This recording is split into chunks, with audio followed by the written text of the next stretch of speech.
एक बार एक व्यक्ति अपने काम से लौटकर घर आया और साथ में पनीर लाया और अपनी पत्नी को कहा कि आज मेरे लिए बढ़िया पनीर की सब्जी बनाना, क्योंकि आज मैंने बहुत काम किया है और मुझे बहुत ज्यादा भूख लगी है और मुझे कुछ बहुत अच्छा खाना है।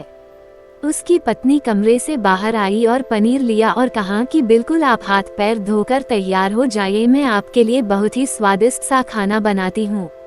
वो व्यक्ति फ्रेश हो गया और टीवी देखने लगा और इंतजार करने लगा सब्जी के बनने का, ताकि वो उसे खा सके। किचन से बहुत अच्छी खुशबू आ रही थी। वो व्यक्ति बस सोच रहा था कि जल्दी से खाना बन जाए ताकि मैं अपनी भूख को मिटा सकूं।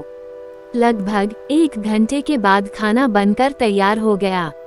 स्वादिष्ट सा भोजन अब खाना लगने ही वाला था कि उस व्यक्ति ने अपनी पत्नी से पूछा कि खाने में नींबू है कि नहीं, क्योंकि मुझे पनीर की सब्जी में नींबू डालकर खाना है। लेकिन पत्नी ने कहा कि नींबू तो खत्म हो गए, आपसे कहा था लेकिन आप भूल गए। व्यक्ति ने अपनी पत्नी से कहा कि रुको रुको, अभी खाना मत लगाओ, क्योंकि नींबू के बिना खाने में बिल्कुल मजा नहीं आएगा। तो मैं अभी गया और अभी नींबू लेकर आया। वो व्यक्ति वापस से कपड़े पहनकर तैयार हुआ और नींबू की पास वाली दुकान पर गया। जब वहां पर देखा तो नींबू नहीं थे।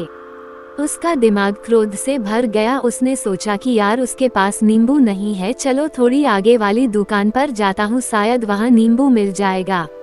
वो थोड़ा और आगे गया लेकिन वहां पर भी नींबू नहीं मिले।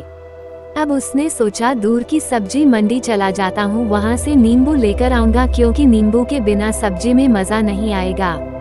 करीबन आधे घंटे के बाद वो करीब के सब्जी मंडी में पहुँचा। वहाँ पर उसे नींबू मिल गया और वो बहुत खुश हुआ कि चलो नींबू मिल गया और अब मैं घर में जाऊंगा और सब्जी में नींबू डालकर अच्छे से सब्जी खाऊंगा। अब वो खुशी खुशी नींबू लेकर घर आया और अपनी पत्नी से कहा कि जल्दी से सब्जी गरम कर दो, रोटी गरम कर दो और नींबू काट, ताकि मैं अच्छे से खाना खा सकूं। अब थाली लगाई गई, सब्जी परोसी गई और नींबू रखी गई। उसकी पत्नी सामने ही बैठी थी और वो व्यक्ति थोड़ी देर के लिए कुछ सोच में पड़ गया। उसके बाद उसने नींबू की प्लेट उठाई और दरवाजे से बाहर की ओर फेंक दी और जोर जोर से चिल्लाने लगा, मैं जीत गया, मैं जीत गया। पत्नी ये देखकर घबरा गई कि कहीं ये पागल तो नहीं हो गए, इन्होंने सारे के सारे नींबू दरवाजे से बाहर की ओर क्यों फेंक दिया। उस पत्नी ने उस व्यक्ति पर चिल्लाया और कहा कि आप पागल हो गए हैं, अभी तो इतनी देर तक नींबू के बारे में पूछ रहे थे और अभी जब नींबू घर पर ले आए और खाने बैठ गए तो आपने इन नींबुओं को दरवाजे से बाहर फेंक दिया और अब चिल्ला रहे हो कि मैं जीत गया, मैं जीत गया। पत्नी पूछी, आप किस चीज में जीत गए, हुआ क्या। अब व्यक्ति खुशी खुशी बैठ गया और अपनी पत्नी से कहा, आप भी बैठो, इत्मीनान रखो, बताता हूँ कि क्या हुआ। आज सुबह से ही मेरी जीत मुझे अपने बस में करने की कोशिश कर रही थी। जब मैंने बहुत काम कर लिया तब मुझे बहुत तेज भूख लगी। जब मैं घर पर आया तो तुमने बहुत ही स्वादिष्ट सब्जी बनाई, उसकी खुशबू मेरी नाक में गई। फिर मेरी जीभ ने कहा कि इसे अब नींबू चाहिए।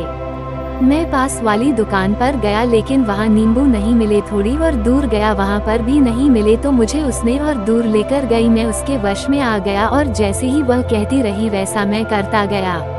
अब मैं वैसा ही करता गया जैसा वो मुझसे करवाती गई, लेकिन अंत में मैंने विजय प्राप्त कर ली। मैंने उसे उठाकर बाहर फेंक दिया और कह दिया कि तुम्हारा मुझ पर कंट्रोल नहीं है, बल्कि मेरा तुम पर कंट्रोल है और मैं जीत गया।